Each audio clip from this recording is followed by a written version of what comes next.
cả anh nó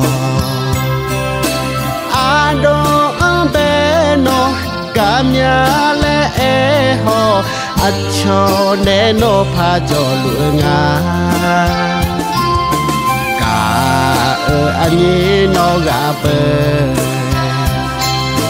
mà cả bé nó cảm nhà lẽ ho aje ni adon di shale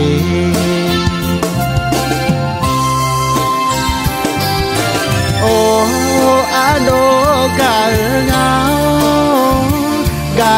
le no ado mà nghe lên nhau nha yo no yo mi na nữ nha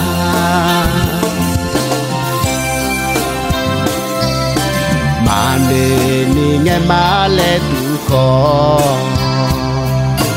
mà nghe lệ nhà ni anh nó ở tè aje mi ado ya gala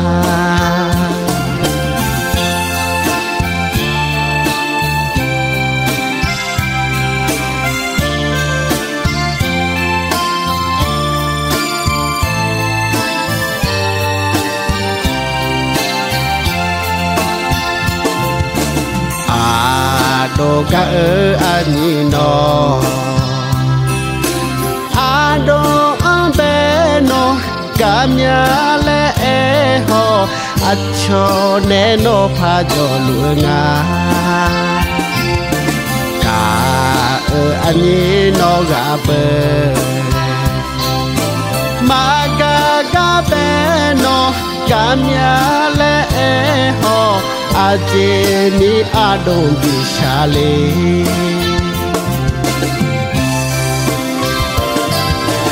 oh ado ga le no ado mà nghe lên nhau nha yo no yo mi na nữ nha